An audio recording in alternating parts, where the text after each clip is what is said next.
오늘은 그 내용 중에 경주자들의 만남이라고 하는 제목으로 말씀을 나누겠습니다. Today's sermon title is Meeting with Other Runners.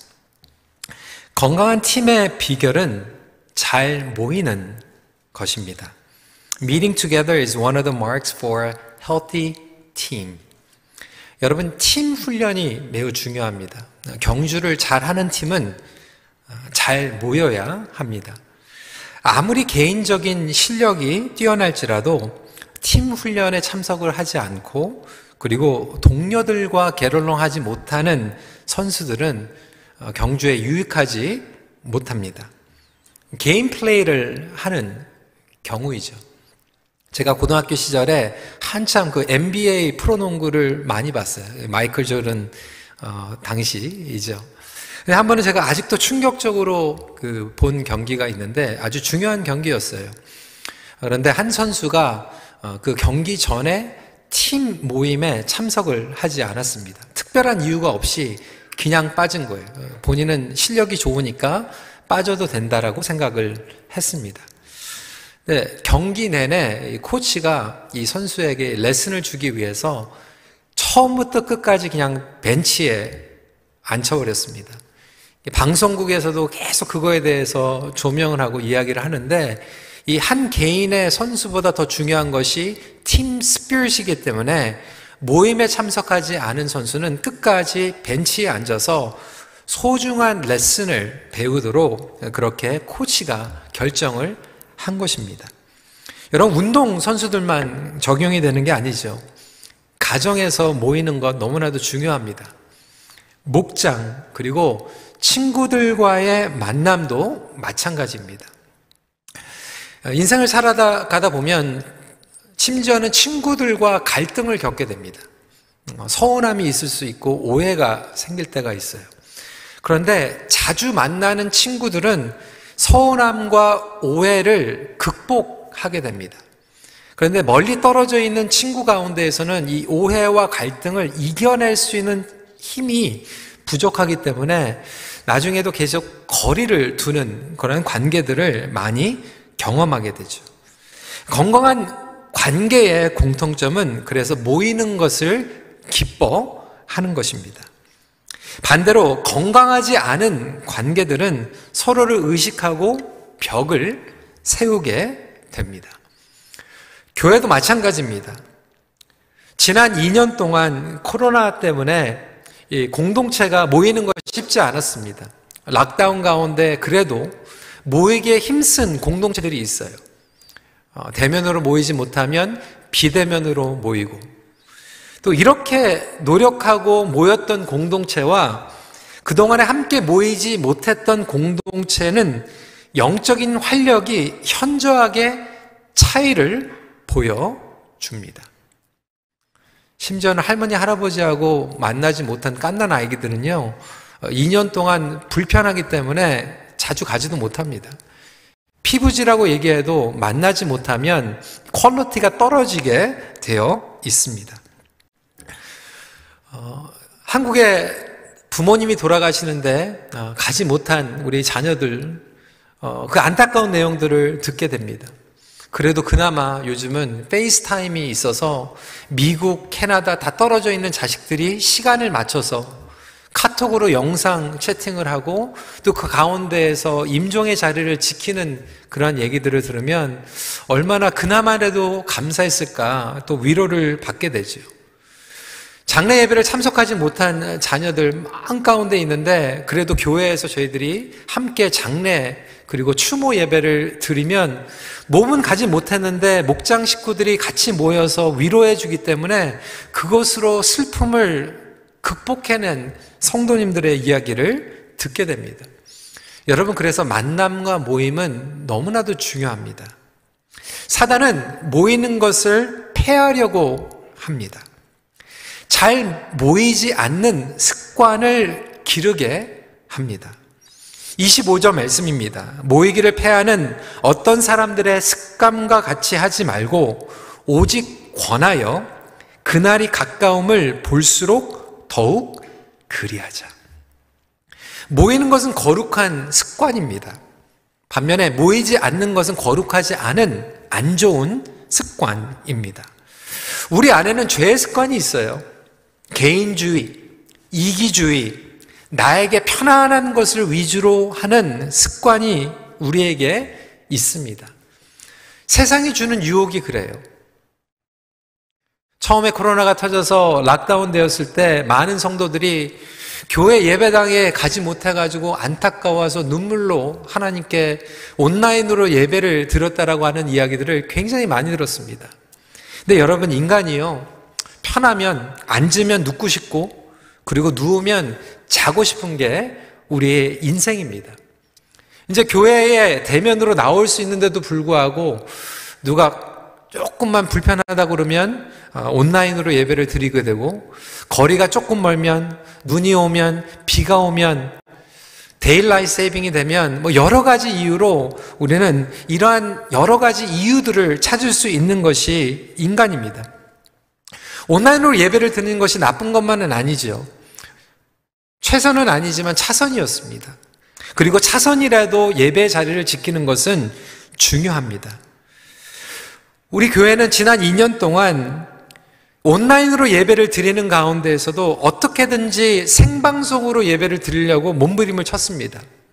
어떤 교회들은 새벽이나 이 녹화를 하게 되면 얼마나 편합니까? 방송사고도 안 나고. 그럼에도 불구하고 저희 목사님들 좀 불편하시지만 온라인으로 계속 우리는 고집했어요. 왜? 같은 시간에 같은 마음으로 기도하고 예배 드리는 것이 너무나도 소중했기 때문에 그랬어요. 목회자들부터 편하다고 녹화를 해가지고 보내면 어느 성도들이 그 시간에 맞춰가지고 일어나겠습니까? 편한 대로 예배 드리면 되고, 편한 드리면 기도하면 되기 때문에 그렇습니다. 그 가운데에서 우리 큰빛교회 성도들이 최선을 다해서 하나님께 예배를 드려주셔서 진심으로 감사를 드립니다. 여러분 때문에 지난 2년 동안 교회가 계속해서 성장하고, 그리고 하나님 앞에 맡겨주신 사역들을 감당할 수 있었습니다.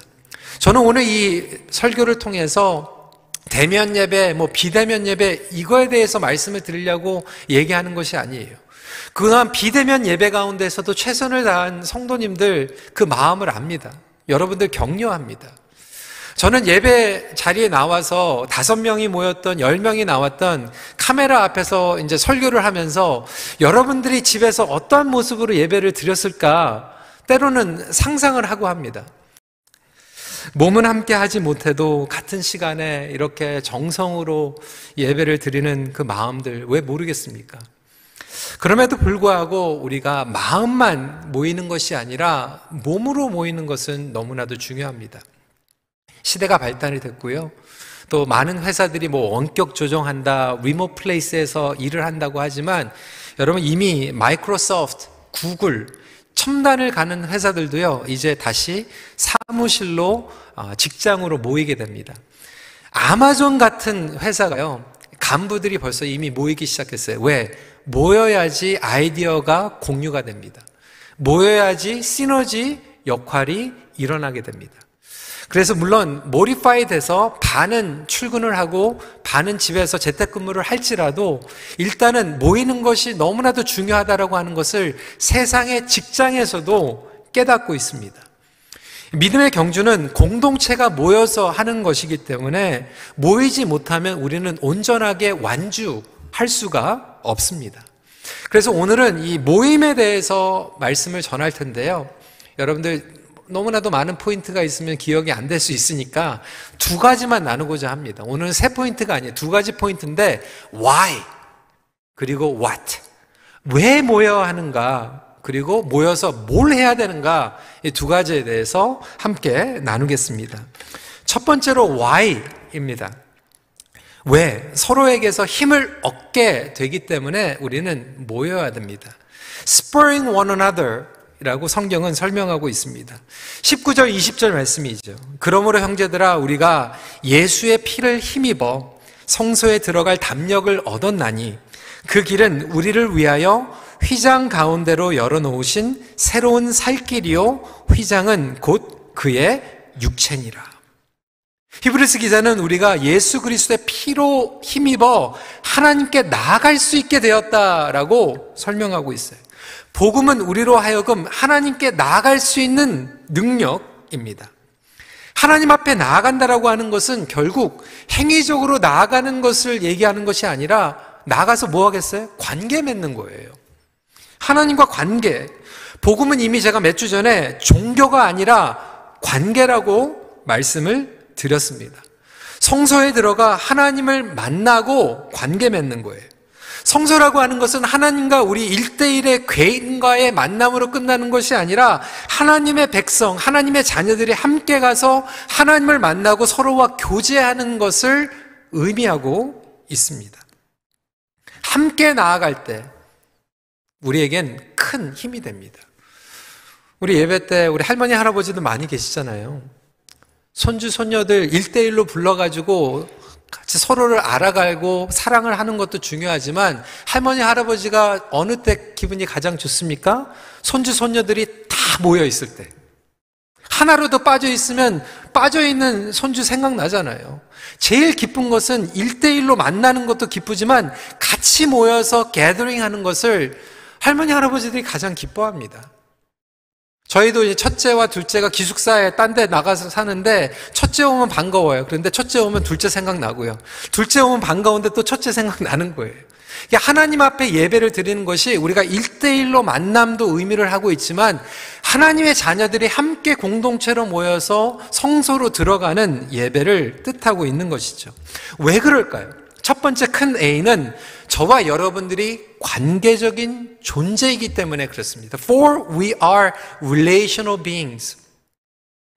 예수님의 복음은 관계를 가로막는 벽을 허셨습니다. 죄로 인하여서 원수되었던 저와 여러분들이 하나님 앞에 관계를 맺을 수 있게 되었다라고 하는 것이죠. 하나님께서는 우리를 하나님의 형상으로 지으셨어요. 하나님은 삼위일체 하나님이십니다. Triune God이에요. God the Father, God the Son, God the Holy Spirit. 삼위일체 하나님, 공동체 하나님께서 저와 여러분들을 관계적으로, 공동체적으로, relationally create 해주셨어요. 그래서 저와 여러분들은 아주 깊숙이부터, 뼈부터, 뿌리부터 relational, 관계적인 존재로 창조를 받았습니다. 그래서 우리는 모이지 못할 때 고립감을 통해서 힘이 빠집니다. 무기력해져요. 많은 청년들이 만나지 못하기 때문에 우울증에 빠졌어요. 어르신들도 마찬가지입니다. 왜? 관계적인 존재이기 때문에 우리는 관계를 통해서 힘을 얻게 되어 있어요. 릴레이션십을 통해서 우리는 리차지를 받게 되어 있어요. 충전받게 되어 있어요. 릴레이션십이 없으면 우리는 충전받을 수 없어요.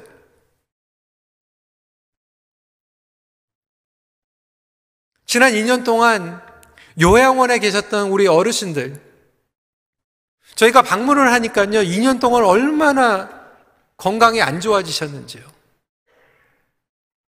물론 시간이 지나니까 건강이 안 좋으신 것도 있지만요, 관계적으로 만나지 못하니까 영적으로, 정서적으로 메말라질 수밖에 없고 결국 그것이 병으로 가는 거예요. 성도들의 교제 없이 이 세상을 떠나신 우리 귀한 어르신들 얼마나 안타까운지 몰라요. 어르신들뿐만입니까? 우리 아이들 정서적으로요, 사회적으로 완전히 코빅 베이비들 우리가 의도적으로 잘 훈련시키지 못하면요, 이 스트레인저 앵사이티 때문에 사람들 모이는 데 가면 불안해가지고 어쩔 줄을 모르는 아이들을 보기도 합니다. 당연하게 친척들에게, 삼촌에게, 고모에게가 가야 되는데도 불구하고 이 코비드 때 막 격리돼가지고 고립되어가지고 태어난 아이들은 이 소셜리 디벨롭드가 안 돼버린 거예요. 너무나도 귀한 그 첫 번째 해에, 두 번째 해에 너무나도 안타까워요. 예배라고 하는 것은 행위가 아니에요. 하나님과 대면하는 것이 예배입니다. 하나님을 만나는 것이죠. 만날 때 우리는 온전하게 알아갈 수 있습니다. 어떤 분들은 예배를 여전히 설교, 교훈 얻는 걸로 생각해요. 물론 그것도 단편적인 것입니다. 설교를 듣는 것도 예배의 하나예요. 하지만 그 이상입니다. 서로의 공동체를 통하여서 힘을 주고받는 거예요. 하나님께서 부어주시는 힘과 신령한 복을 받고 서로의 힘을 통해서 우리가 리차지를 받는 것이 예배입니다. 투웨이 다이내믹이에요.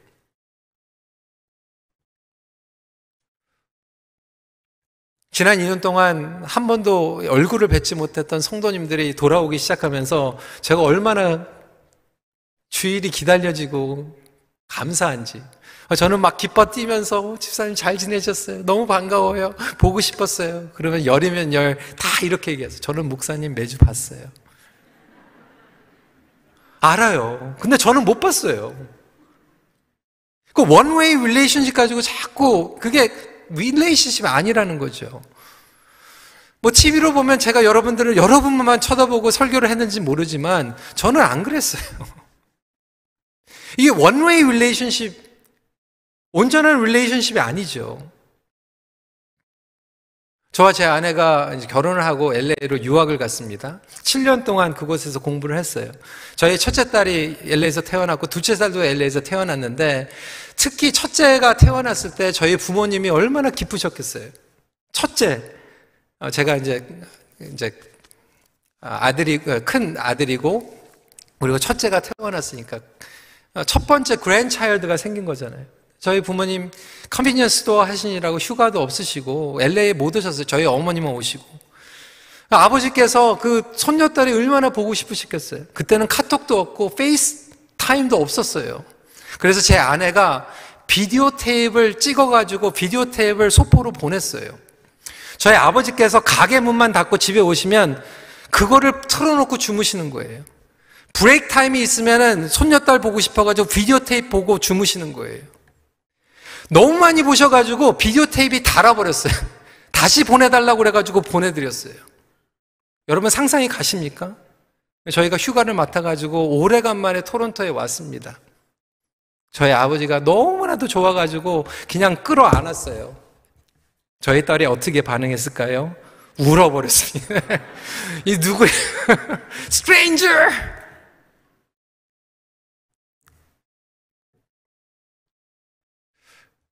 여러분, 이 관계의 힘은요, 서로 만날 때 힘이 생깁니다. 제가 장례 예배를 드리면요, 결국 우리 할머니, 할아버지도 돌아가셨을 때 누가 조사합니까? 할머니, 할아버지하고 그래도 살 부딪히고 제일 많이 시간 보낸 손주, 손녀들이 조사하는 거예요. 아무리 뭐 할아버지, 할머니가 이런 훌륭한 분이다라고 레슨으로 들으면 뭐합니까? 책으로 보면 뭐합니까? 간증으로 들으면 뭐합니까? 많이 봐야지 정이 드는 거예요. 예배도 마찬가지고 교회 공동체도 마찬가지입니다. 하나님의 만남을 통해서 신령한 능력을 받고 신령한 복을 받는 거예요. 두 번째로, 왜 그럼 몸이 있는 곳에 마음이 있기 때문에 그렇습니다. For our bodies and our hearts follow together. 여러분, 몸에 가는 곳에 마음도 가는 것 잘 아시잖아요. 많은 분들이 마음만 있으면 되지 않습니까? 여러분, 그렇지 않아요. 마음이 있는 것은 몸이 가야지만 마음이 더 갑니다. 아무리 열 손가락 자식들이 많이 있다고 해도요, 그래도 몸과 몸이 만나서 많이 본 손주, 손녀가 생각이 많이 나고요, 그래도 시간을 많이 보낸 자식들하고 친해질 수밖에 없어요. 가끔 가다가 이제 대면 예배가 풀리고 예배를 드리는 성도님들이 있었지만 2년 동안 못 뵌 분들도 계셨어요. 그러다가 이제 식당에서 만나죠. 뭐 마켓에서도 만나죠. 어떤 분들은 이제 반가워서 인사도 하시고, 어떤 분들은 좀 미안해가지고 또 인사도 못 하시고 뭐 이러면서, 목사님, 꼭 몸이 가야지 예배입니까? 마음은 항상 향해 있어요. 저는 이해해요. 불편하면 못 나오실 수도 있죠. 그런데 보니까 또 장례식 때는 또 나오시더라고요. 의리, 뭐 선거할 때, 임직 예배할 때. 그게 무슨 얘기입니까? 마음이 있다라고 하는 거예요. 결국 몸이 마음과 함께 가게 됩니다. 하나님께서 우리의 몸을 구속해 주셨어요. 우리의 모든 영역들을 구원해 주셨어요. 마음만 구원해 주신 게 아니라 우리 몸까지 구원해 주셨어요. 하나님이 그냥 마음으로만 우리를 구원해 주실 거면 그냥 마음으로 하늘에서 내가 너희를 용서하노라 그러고 끝나면 되는 거예요. 굳이 독생자 예수께서 몸으로 이 땅에 오셔서 몸으로 고난을 감당하시고 몸으로 죽으실 필요가 없었어요. 저와 여러분들이 믿는 복음은 총체적인 복음입니다. 홀리스틱 가스펠이에요. 컴플레이트 가스펠이에요. 마음만 구원을 받는 게 아니에요. 몸까지 구원을 받는 것입니다. 우리는 영성 그러면 영혼의 잘됨만 이야기하고 있지만 영성이라고 하는 것은 우리의 몸도 거룩하게 하나님 앞에 온전히 드리는 것이 예배인 줄 믿으시길 바랍니다. 그러니까 몸이 가야 되는 거예요. 여러분 지금 예배만 얘기하는 게 아니에요. 정말로 내가 배우자를 사랑하면요, 마음만 주는 것이 아니라 나의 몸도 배우자를 위해서 함께 가는 거예요. 우리는 자꾸 이것들을 분리하죠. 오늘 본문 말씀은 20절에 휘장은 곧 그의 육체니라. 더 나아가서 22절에 우리가 마음의 뿌림을 받아 악한 양심으로부터 벗어나고 몸은 맑은 물로 씻음을 받았으니 참 마음과 온전한 믿음으로 하나님께 나아가자. 온전한 믿음이라고 하는 것은 결국은 몸과 마음을 같이 이야기하고 있어요. 몸과 마음이 같이 가야지만 온전한 믿음이에요. 둘 중에 하나가 빠진 것은 온전한 믿음이 아닙니다. 로마서 12장 1절 말씀, 그러므로 형제들아 내가 하나님의 모든 자비하심으로 너희를 권하노니 너희 몸을 하나님이 기뻐하시는 거룩한 산 제물로 드리라. 이는 너희가 드릴 영적 예배, 영적인 예배인데 영을 드리라라고 얘기하는 것이 아니라 영적인 예배이기 때문에 몸을 드리라는 거예요. 몸을 통하여 하나님을 사랑하고 이웃을 사랑하라는 거예요. 몸을 통해서 가족을 사랑하고 섬기라는 거예요. 여러분, 하나님께 어떻게 몸으로 예배를 드립니까? 몸으로 어떻게 감사를 드립니까? 간단하죠. 여러분, 쇼업하는 거예요. 몸이 가는 곳에 마음이 간다라고 말씀을 드렸어요. 예수님께서 10명의 문둥병자들을 고치셨습니다. 그 중에 오직 한 사람만 예수님께 찾아왔어요. 다른 9명은 감사하는 마음이 없었을까요? 감사하죠. 문둥병에 걸렸다가 고침을 받았어요. 왜 감사하지 않겠어요? 그런데 그들은 그냥 마음만으로 감사한 거예요. 돌아온 한 사람은 마음과 몸으로 온전하게 컴플리트하게 감사한 거예요.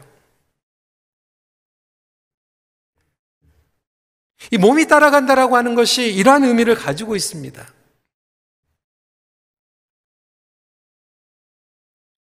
저는 지난 2년 동안 온라인, 오프라인 이 예배 이거에 대해서 지적하는 게 아니에요. 하지만 우리에게 최선으로 드리는 것은 무엇인가에 대해서 말씀을 드리고 있어요. 제가 선교회 갔을 때 여러 곳을 가게 되었지만 아직도 지금 기억이 나는 것은 브라질 선교지였어요. 이 브라질에 하나님을 잘 알지 못하는 성도들인데도 불구하고, 말씀을 잘 알지도 못하는 성도들인데도 불구하고 거기서 예배를 드렸을 때 저에게 충격적이고 지금도 너무나도 부러웠던 것이 뭐냐면 헌금 시간이에요. 찬양할 때 일어나서 찬양하고 예배 드리고 이런 것들은 저희도 하잖아요. 근데 충격적이었던 것은 헌금 시간인데, 이 브라질 성도들에게 가장 페이버릿 타임은 헌금하는 시간이래요. 말씀을 다 듣고 나서 이제 하나님께 헌금하겠습니다. 그러니까 다 일어나가지고 너무 신나가지고 막 춤을 추는 거예요. 헌금하는 시간이다. 우리는 온라인으로 막 찍어가지고 헌금을 하는데, 이 성도들이 이제 헌금하는 시간을 보니까 앞에 이제 누가 안내로 이제 헌금 바구니를 들고 있으면 줄을 서가지고 한 사람씩 춤을 추면서 오는 거예요. 춤을 추면서. 너무 신나가지고. 그러다가 좀 두 발자국 가다가 또 한 발자국 이렇게 가더라고요. 잔돈이 없는데. 그런데 그렇게 몸으로 하나님 앞에 찬양하면서 예배를 드리고 헌금하는 모습이 얼마나 감사한지 몰라요. 오늘 조창호 장로님 나오실 때 한번 이렇게.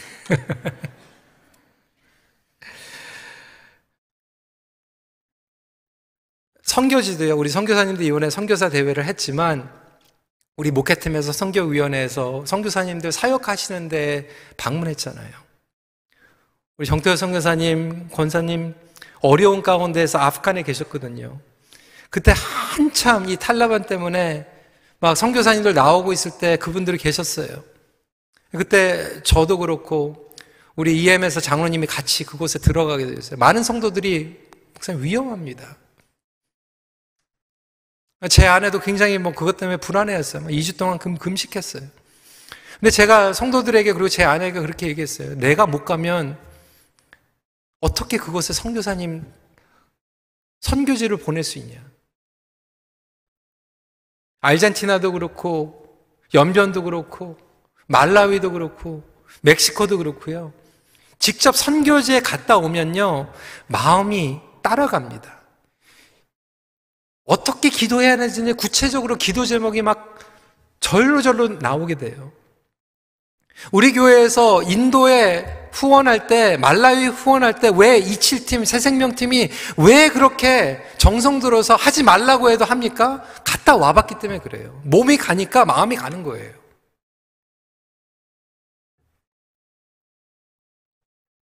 그래서 잘 모이는 공동체, 잘 모이는 가족이 건강한 거예요.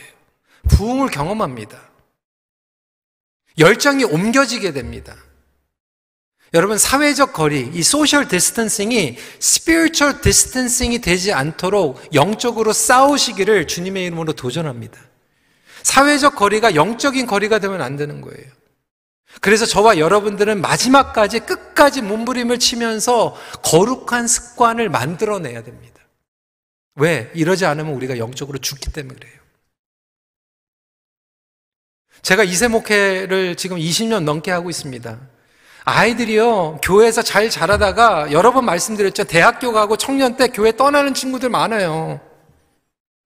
그런데 그때는 정말로 패닉했는데 결혼하고 애 낳고 다시 돌아오더라고요. 어렸을 때 그 거룩한 습관을 기억하는 거예요. 다시 돌아오는 거예요. 제가 너무나도 지금 저희 젊은 부부들에게 도전하기 원하는 것은 지금 이때의 습관, 거룩한 습관을 1살 때, 2살 때, 3살 때 만들어주지 않으면 나중에 어떻게 할 거예요? 그래서 저와 여러분들은 모여야 되는 거예요. 그러면 두 번째로 why만 중요한 게 아니라 모였을 때 뭐를 하는가. 무조건 모인다고 좋은 게 아니에요. 모여서 목적이 있어야 돼. For what? 모일 때 서로를 믿음으로 온전케 해줍니다. Completing one another 라고 하는 목적이에요. 23절입니다. 또 약속하신 이는 미쁘시니 우리가 믿는 도리에 소망을 움직이지 말며 굳게 잡고. 저와 여러분들은 흔들리는 세상을 살아가고 있어요. 연약합니다. 저와 여러분들은 불꽃이에요. 하나님께서 불꽃으로 불러주셨어요. 그런데 흩어져 있으면 같이 모이지 않으면 그 불꽃은 어느 시간이 지나면 식을 수밖에 없어요. 죽을 수밖에 없어요. 우리의 믿음과 연약함을 인정하기 때문에 우리는 뚜렷한 목적을 가지고 모여야 합니다. 그런데 이 방향과 이유가 분명하지 않으면 많이 모였는데 성장할 수가 없어요. 오히려 많이 모였는데 생명이 없어요. 어떤 목장은 많이 모입니다. 근데 모이는데 맨날 코비드 얘기하고, 먹는 거 얘기하고, 골프 치는 거 얘기하고, 운동 가는 거 얘기하고, 코비드 언제 끝나나 얘기하고, 그러고 끝나요.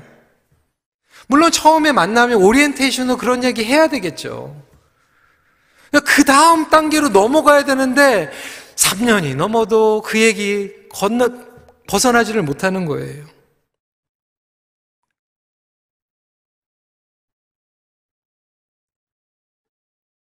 우리 1세들은 정말로 비즈니스 때문에 가게 하면서도 교회 열심히 나오고 때로는 가족들을 희생하는 그런 헌신이 있었어요.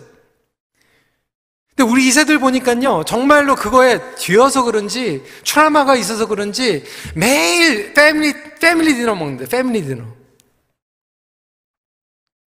패밀리 디너 중요하죠. 보니까 아이들이 10몇 년 동안 패밀리 디너 먹었는데 그냥 패밀리 디너만 먹었어요. 모여가지고 뭐를 하는 거예요?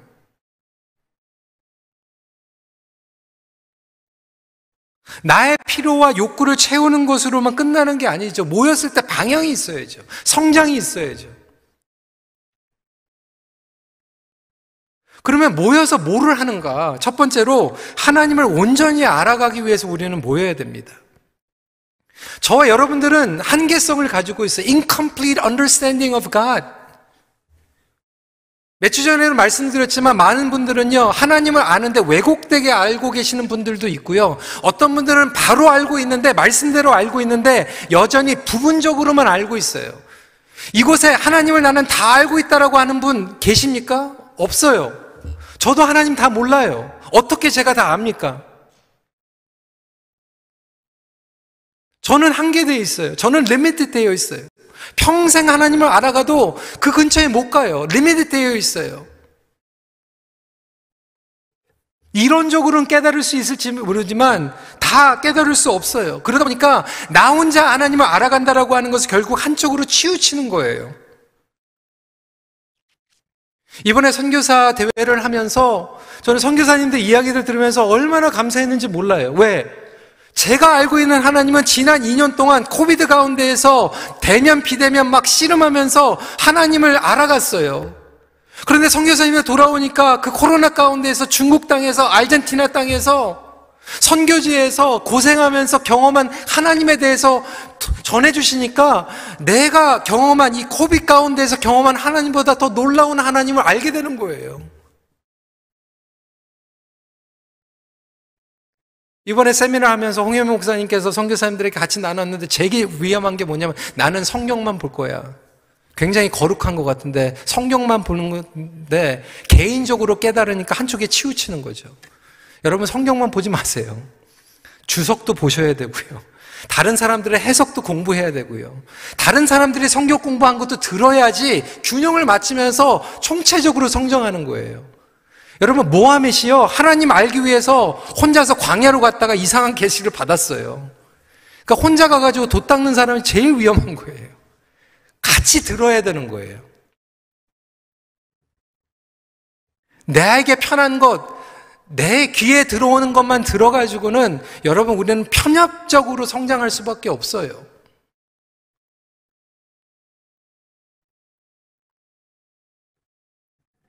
여러분 우리 어르신들, 청년들이요 어르신들의 간증 듣는 거 굉장히 좋아합니다.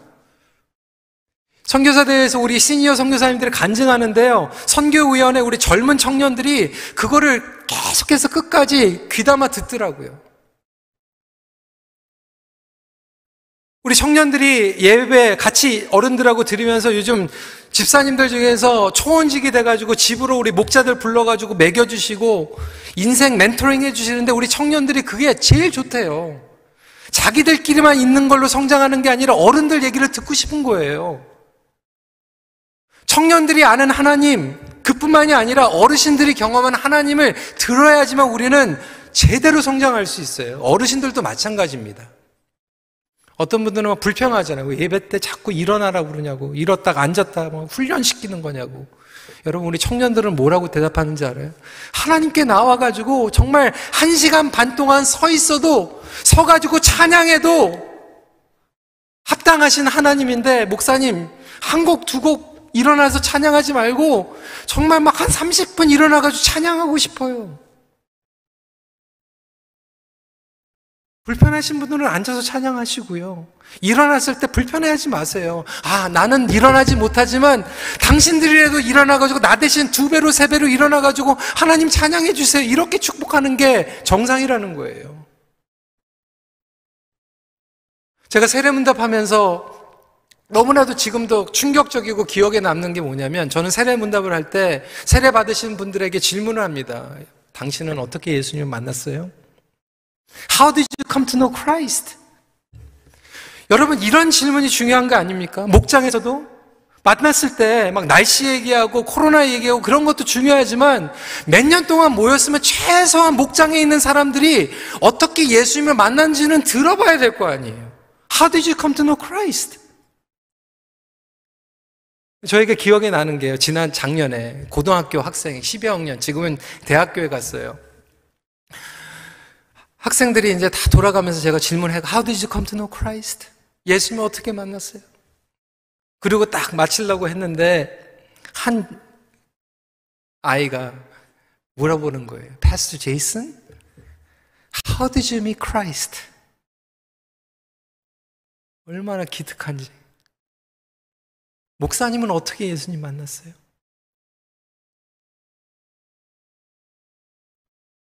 맨날 패밀리 디너를 하는데 20년 동안, 15년 동안 부모님, 우리 할머니, 할아버지,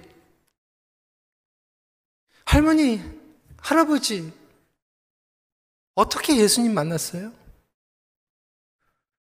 지난주에도 말씀드린 맨날 교회 갔어, 예배 드렸어, 이걸로 머무는 게 아니라 할아버지는 이렇게 예수님을 만났어. 엄마는 정말 어려울 때 예수님께서 이렇게 만나주셨어. 오래간만에 목장 식구들 모였을 때, 2년 동안 몇 킬로 쪘어? 이런 거 얘기하는 게 아니라 2년 동안 집사님은 어떻게 영적으로 무너지지 않으려고 몸부림쳤습니까? 장로님은 어떻게 기도했어요?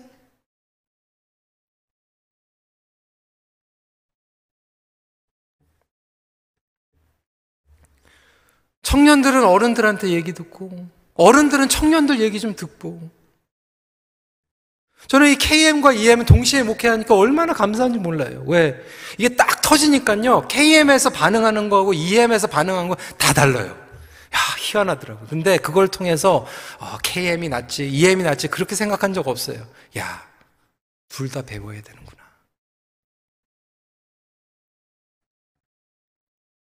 서로의 장점과 단점을 통해서 하나님을 알아가는 거예요.